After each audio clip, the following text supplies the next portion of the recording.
చూస్తున్నాను అందరూ వీడియో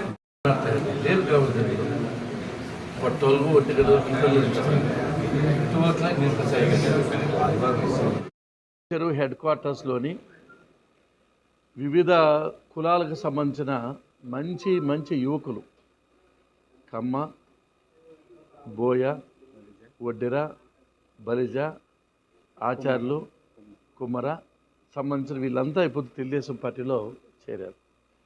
వీళ్ళందరి ఆలోచన ఒకటే, 2024 సంవత్సరంలో గౌరవ మాజీ ముఖ్యమంత్రి నారా చంద్రబాబు నాయుడు గారు తిరిగి అధికారంలోకి రావాలని, పుట్టపర్తి నియోజకవర్గంలో పల్లె కుటుంబమే ఎమ్మెల్యే గెలవాలని వీళ్ళందరూ కూడా రాత్రింబవళ్ళు కృషి చేసేదానికి నిశ్చయం తీసుకునే పార్టీలో చేరినందుకు వాళ్ళను వాళ్ళ కుటుంబ సభ్యులను నేను మనస్ఫూర్తిగా అభినందిస్తున్నాను. వీళ్ళు ఒకటే చెప్తున్నారు, 5 సంవత్సరాలు వైఎస్ఆర్సీపీ అధికారంలో ఉంది, దేన్ని కూడా పట్టించుకోలేదు. వాళ్ళు ఎంతసేపు అక్రమైన కేసులు పెట్టడము, భూ కబ్జాలు చేయడము, భూదందాలు చేయడము, బిడ్ల దగ్గర వసూలు చేయడము, అన్ని వర్గాల ప్రజలకు నరకాన్ని చూపించారు.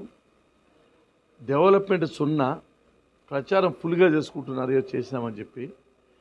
పెన్షన్లు బెరికేశారు, భీమ కార్డులు బెరికేశారు, కార్పొరేషన్ లోన్స్ ఇవ్వడం లేదు.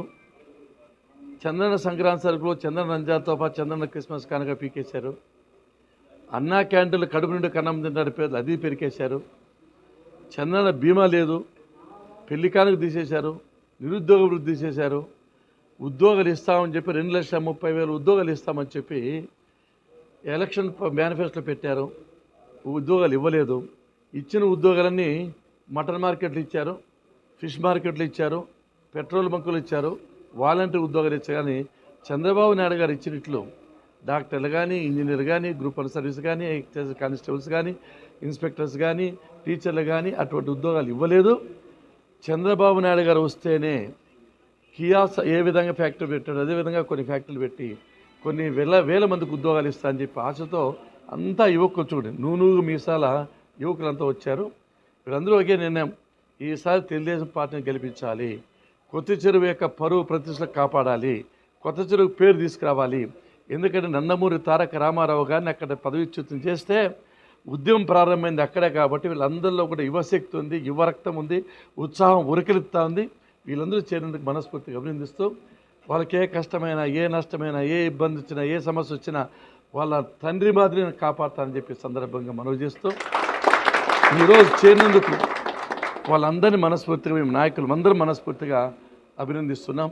లక్ష్మణ్ కానీ, రామకృష్ణ కానీ, అదేవిధంగా చంద్ర కానీ, ఇటువంటి అనిల్ కానీ మేమంతా కూడా మనస్ఫూర్తిగా అభినందించి వాళ్ళకు మా సంపూర్ణ సహాయ సహకారాలు ఇస్తాం. ఈ ఎన్నికల వరకు తుది రక్తం చిందేంత వరకు పోరాడాలి, గెలిపించాలి, ఈ పుట్టపర్తిని కాపాడాలని చెప్పి సందర్భంగా గుర్తు చేస్తున్నాం. అందరికీ అభినందనలు, శుభాభినందనలు. సమస్య లేని ఇల్లు ఉండదు, పరిష్కారం లేని సమస్య ఉండదు. బంధాలు గొప్పవి, బాధలు చిన్నవి. మీ సమస్యని మేము పరిష్కరిస్తాం. రండి మాట్లాడుకుందాం.